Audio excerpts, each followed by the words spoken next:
All right, the whistle is being blown on the Department of Homeland Security under the Biden administration, who we now find out has had federal air marshals following people for years now who flew to Washington, D.C.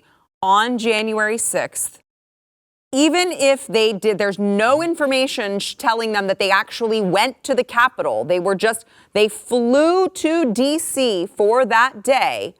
If that was you and you didn't attend the Capitol, the protest, the rally, you too may have a federal air marshal following you. I don't know. I want to play Sonya LaBosco. She is the director of Air Marshal National Council. I can't speak today. And she actually talked with our very own Glenn Beck this morning. Here's what she had to say.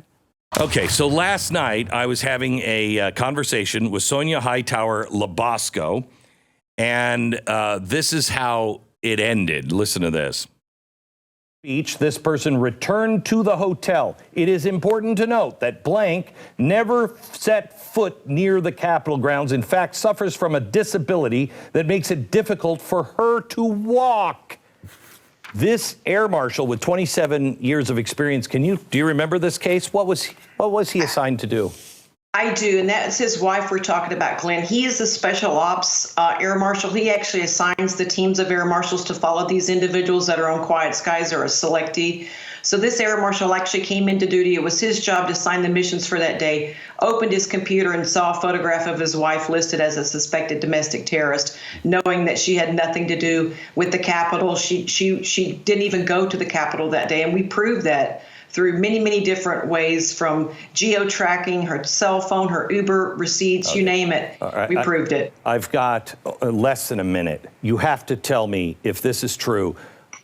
Did we actually use the air marshals to track a 4-week-old baby? Yes, Glenn, we're doing that now. The baby's 8 weeks old. The baby was not even conceived. It's an 8-week-old baby who's on the terrorist watch list.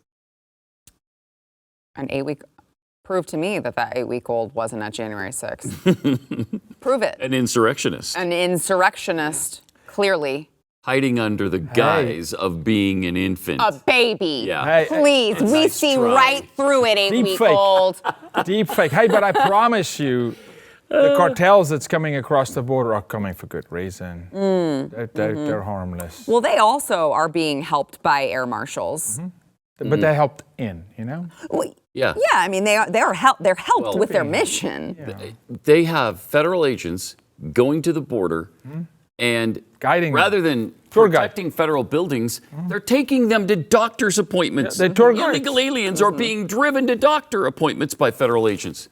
And it's even worse than we've outlined here, because it wasn't just January 6th travelers. If you traveled any time during the month of January in 2021, you could be being followed by air marshals right now. It's inconceivable what is happening in this country. But Pat, the child's 8 weeks old was not born yet at January Prove it. 6th. Prove it. All right? Please. And your point? Look, we've got a lot of weird stuff going on on planes. What did I say earlier in the show? There's no line that they cross where they go, okay, this is too far. This is too far. There is no too far. Nope. Not for them. They'll track an 8-week-old baby. Yeah. As an insurrectionist. They're tracking a guy who went to D.C., and it's the D.C. region. You might have gone to Baltimore. Yeah. You might not have even set foot in the district. You flew into Dallas and drove the opposite direction. And he went to a funeral. Wasn't even there for the rally. They're tracking him. They're following him. Yeah, but on every flight. But maybe he had his close friend or relative die as a ruse. So that he could be like, you die, and I'm going to pretend like this is why I'm here. It's his alias. It was all a setup. Alibi. We do. Alibi. We do. The baby's alibi is I was in the womb. Yeah. I wasn't conceived yet. That's right. Prove it, baby. So I want to play really quickly. Speaking of, and what Pat is saying, just to kind of reinforce your point, Pat, is a very true thing that not just the federal air marshals, but other federal officers are being taken off of their duties and being sent to the border, not to help enforce the laws, but that'd be silly. as Pat pointed out, take them to doctor's appointments, bring them Uber Eats and other things. I want to play Josh Hawley during a Senate hearing yesterday talking to Richard Klein, the director of Federal Protective Services within DHS, and he kind of addresses that. Watch.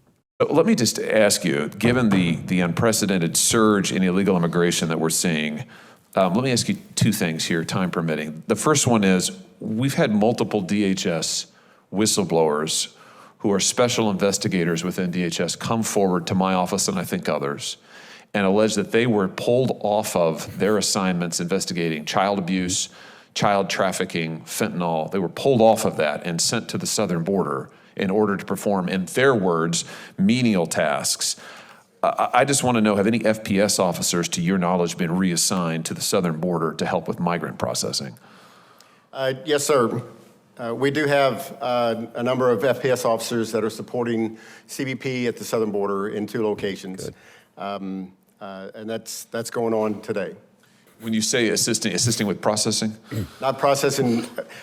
Let me explain what they're doing. So the Border Patrol, the goal is for us to support the Border Patrol so they can go back to do the work of the border. So our officers are transporting people to hospital appointments, to medical visits, to emergency rooms You can't make that this may up. need for treatment. So the Border Patrol doesn't have to do that. They can focus on the border, and we're They're supporting not focusing them on the and border. escorting people to these appointments. If I could just ask, where are these folks coming from who are transporting your agents? Where are they being taken from if they're now running people back and forth to the hospital on appointments and so forth?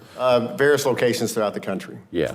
For example? Boston, Chicago. Well, nothing would they bad's ever otherwise be happened in doing either at of those those places. locations? Federal facility protection. So they're being pulled off of federal facility protection in order to go to the border and to take migrants to appointments. Yep.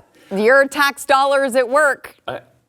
You couldn't conceive of No. something this outrageous. You cannot even really make couldn't. that up. I'm pretty sure that Mexico treats American citizens the same way who aren't supposed to be in their country. I think they have federales that go and get them to appointments, No. take Not them to so much. 7-Eleven for a Slurpee. No. No? You don't think so? No. Huh. No, they Wow. don't. Weird. That's Yeah. weird.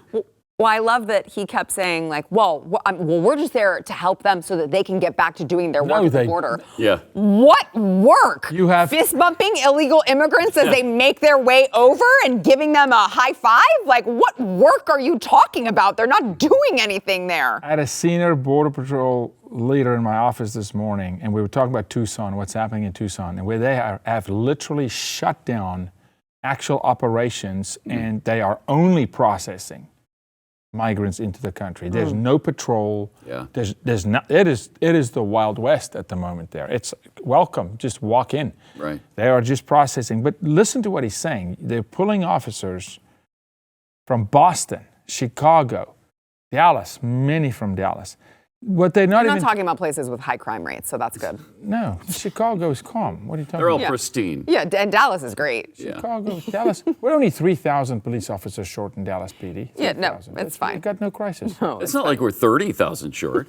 Yeah. What's your problem? Well, we didn't censor 65%. Right. Right. Right. It could be worse. It could be worse. It could be way worse. If you like that clip, there is plenty more where that came from. Click the link in the description below to subscribe to the News and Why It Matters YouTube channel to watch the full episode.